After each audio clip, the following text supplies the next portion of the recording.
ko ito, partner, no, mga kanyusik, mayroon po tayo makakapanayam upang talakayin naman yung iba pang mga usapin na may kinalaman po sa sektor ng kalusugan. Kasama naman natin ang Secretary General ng Health Alliance for Democracy, Albert Pascual. Magandang umaga po, Sir Albert. Good morning, sir. Yes, magandang umaga po, Ma'am Darlene. Magandang umaga, Sir Daryl. Magandang umaga po sa lahat ng inyong mga tagapakinig.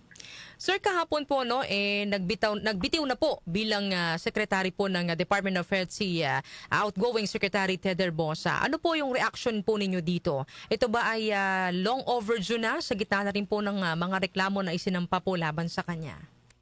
Yes po, ang tanong namin, bakit ngayon lang? Dapat noon pa. Tingin namin itong reason ng pagre-resign niya ay isang graceful exit. Naniniwala kami na umepekto yung pressure ng mga health workers, of course, lalo na yung mga pasyente. Hindi ito ang inaasahan namin. Inaasahan sana namin ay tinanggal ng Malacanang because doon sa kanyang mga track record. So kung titignan natin, mahigit 2 taon si Secretary Ted Herbosa sa Department of Health, pero hindi tayo nakakita ng magagandang programa na magpapabuti sa kalusugan ng mamamayan. Well, in fact, napakaraming ang mga kontrobersya na bumabalot sa kanya. Even before ng kanyang appointment, kami nag-register na sa Health Alliance for Democracy na may masamang track record itong si Secretary Ted Herbosa. Kung matatandaan natin, USEC siya sa panahon ni Secretary Duque, ay na-involved sila sa iba't ibang klase ng korupsyon. Kaya kami noon ay nagrehistro na hindi dapat maging secretary ang napakaraming anomalyang involvement ng kagaya ni Dr. Herbosa. Ngayon naman po, Sir Albert, ano sa tingin niyo yung mga naging malalaking challenge dito kay dating Secretary Ted Herbosa noong time na siya ang namumuno sa DOH? The time na pumasok siya, matindi yung challenge sa Department of Health. Matindi yung pangangailangan na isaayos yung sistemang pangkalusugan. Kung matatandaan natin, napakalala, galing tayo sa post-pandemic at napakalala yung sistemang pangkalusugan. Naramdaman natin kung gaano kabagsak yung sistemang pangkalusugan sa panahon ng pandemya. Nagpapatuloy ito. So hindi ito naibsan, hindi naglagay ng malaking pondo, hindi pinaglaban ng malaking pondo para masolusyonan yung bagsak ng sistemang pangkalusugan. Yung mga programs ng Department of Health ay pinagpapatuloy yung mga nakaraang mga programa na hindi naman sumusolusyon doon sa problema talaga ng serbisyo sa ating bansa. Mapapansin natin, napakahaba pa rin ang pila doon sa mga pampublikong ospital. Yung iba mga dyan ay umaabot ng 2:00 pa lang na madaling araw, kailangan pumila para makahabol ng kota.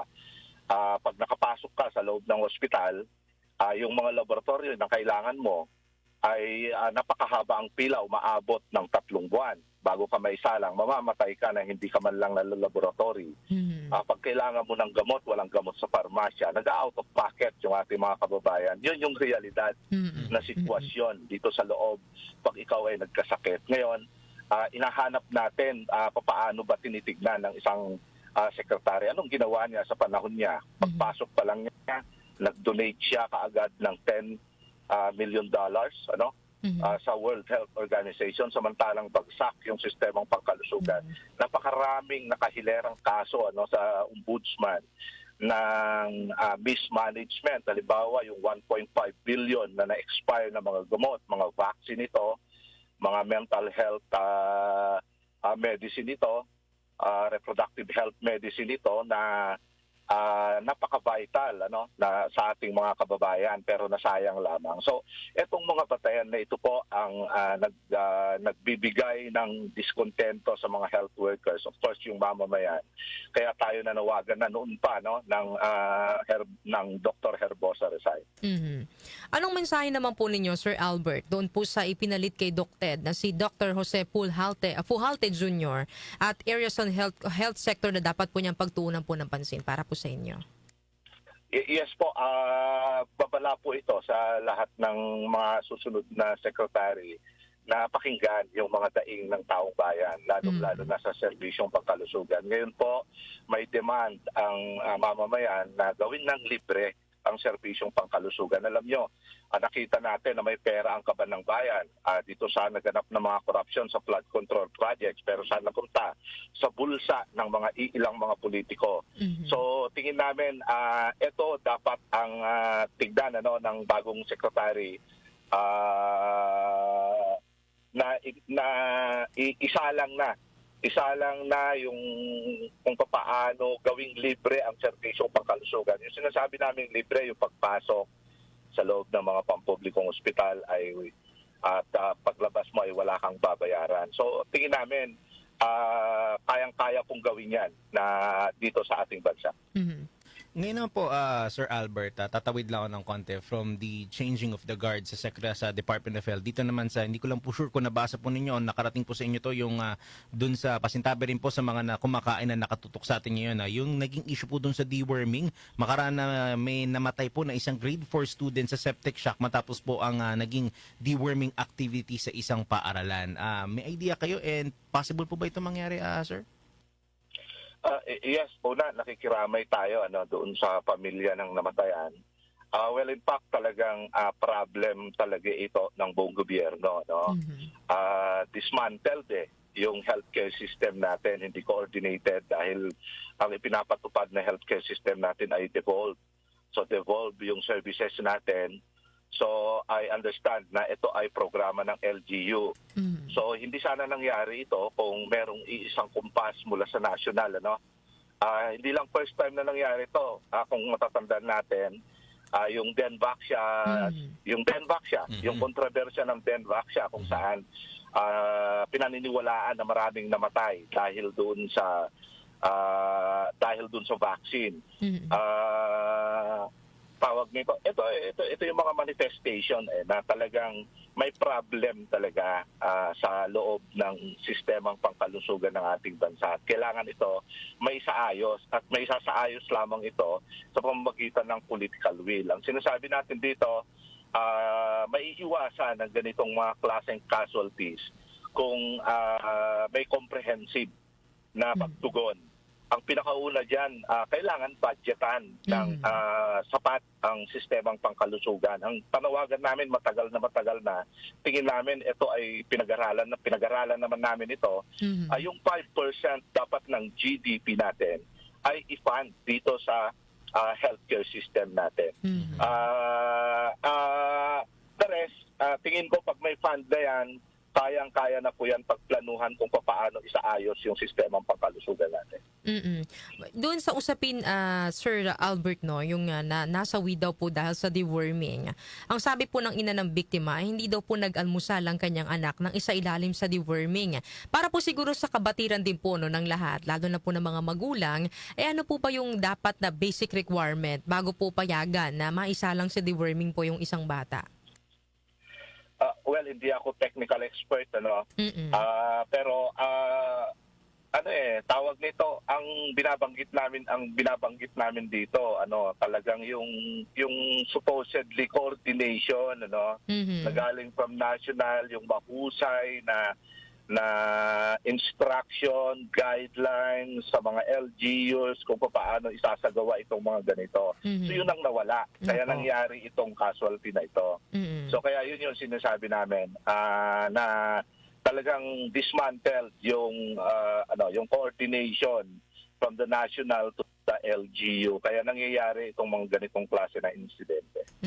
Ngayon naman, sir, with the dynamics of this, at nabanggit nyo nga po yung tungkol sa Denvaxia issue kanina nung nag-uusap din po tayo.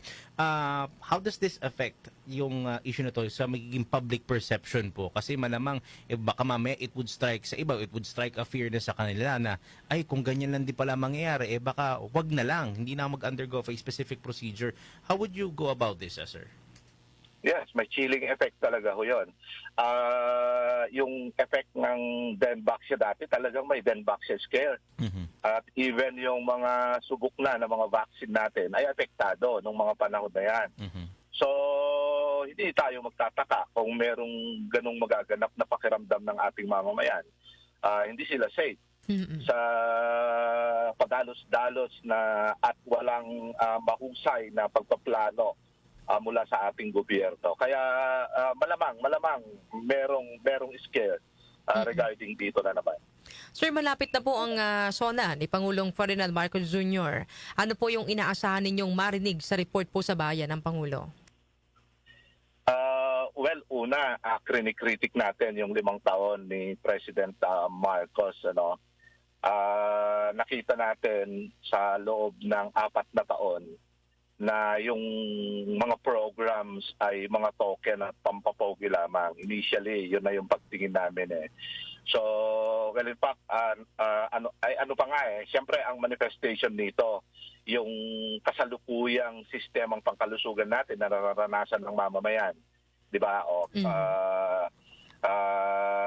Nakita natin yung problema sa PhilHealth nitong mga nakaraan, may umiiyak na nanay dahil dun sa bulok na sistemang pinapatupad sa loob ng PhilHealth. Di po ba? Namatayan ng anak. Tapos nga, itong talagang, alam nyo, mas matindi ngayon eh. Kasi, maski mga health workers, kamag-anak ng mga health workers, pag nagkasakit, hindi tinatanggap sa mga emergency room dahil punuan na. Ayun yung malala na sitwasyon natin. At dahil may nagaganap na ganito, talagang accountable ang pamahalaang Bongbong Marcos dito sa ganitong nagaganap. Of course, nakakalungkot at nakakagalit na sa panahon niya nandiyan yung matinding korupsyon. Di po ba? Lumantad yung matinding korupsyon. Sinasabi niya, nilantad niya. Pero until now, wala pang napapanagot. At itinuturo siya na meron siyang bahagi dun sa matinding korupsyon. So, tingin natin talagang ito ay dapat merong managot dito sa ganito. At pinapanagot natin na bahagi si Marcos sa problema ng mamamayan. Kaya sinisingil natin. Kaya sa darating na SONA po ay kasama kami ng malawak na mamamayan na maniningil sa administrasyong Marcos dahil dun sa kapabayaan niya, dahil dun sa matinding korupsyon, dahil dun sa nagpapatuloy na karahasan dito sa ating bansa at sa matinding kahirapan dito sa ating bansa. Sir Albert, baka bago namin kayo bitawan, baka may mga pahabol pa po kayong mensahe po para po sa publiko. Yes po, ang kailangan natin ngayon, mga kababayan, na nanawagan tayo na magkaisa tayo para labanan ang matinding korupsyon sa gobyerno. Panahon na po para magkaroon ng pagbabago. Lantad na lantad yung kabulukan, yung sinasabi namin matagal na, saka kami sa mga cause-oriented groups, sa mga NGO, sa Health Alliance for Democracy, merong problema sa burok ng burokrata kapitalismo kung saan ang mga political dynasty, ang mga namumuno sa ating bansa ay ginagawang negosyo yung kanilang posisyon. Hindi lamang mga politiko, well in fact mga government matataas na posisyon sa gobyerno ay ginagawang negosyo ang kanilang posisyon. Kaya kailangan natin magkaisa, labanan natin, kailangan natin mabago ang bulok na sistema. Maraming salamat po Sir Albert sa pagbibigay po sa amin ng oras ngayong umaga. Salamat, sir. Maraming salamat po, Miss Darlene. Maraming salamat po, Sir Darrell. Maraming salamat sa inyong programa. Yan mga kanyusik, nakasama po natin sa ating linya ang Secretary General ng Health Alliance for Democracy, Sir Albert Pascual.